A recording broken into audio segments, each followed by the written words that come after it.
দেখেন এটা হচ্ছে 150 আর হচ্ছে মানে 140।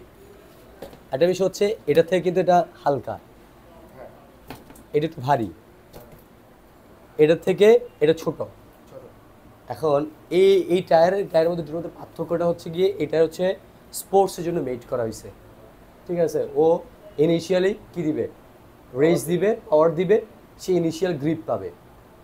তো এইসব টায়ারগুলোতে মানে আর যে ফিচারটা এটা সেম ফিচার না। এটাতে আপনি লং লাস্টিং কম পাবেন, এটা লং লাস্টিং বেশি পাবেন। এটা হচ্ছে সফট কম্পাউন্ড, এটা হচ্ছে ডুয়েল কম্পাউন্ড। ডুয়েল কম্পাউন্ড, এটা একটা ডুয়েল কম্পাউন্ড, চিপি দেখলে বুঝবেন এটা ডুয়েল কম্পাউন্ড, বুঝছেন। এই জন্য এটা লং লাস্টিংটা অনেক বেশি হবে।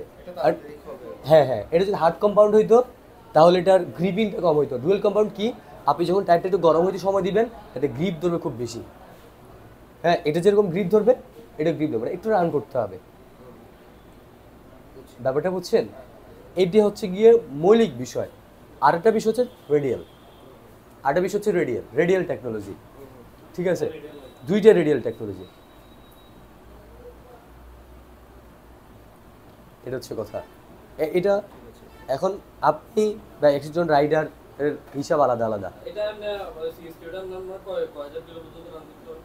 30।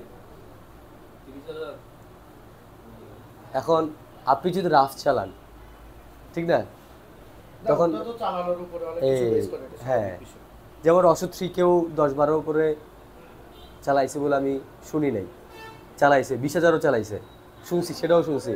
কিন্তু যে মানে রেগুলারলি রানিংয়ে থাকে, ডিস্ট্রিক্ট গাড়ি চালায়, ওর ভাইয়া কখনো ওই গাড়িটা টিকবে না।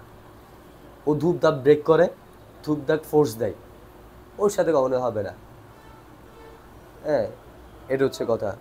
দুটোর মুডই আলাদা, দুটোর মুডই আলাদা। জি হ্যাঁ।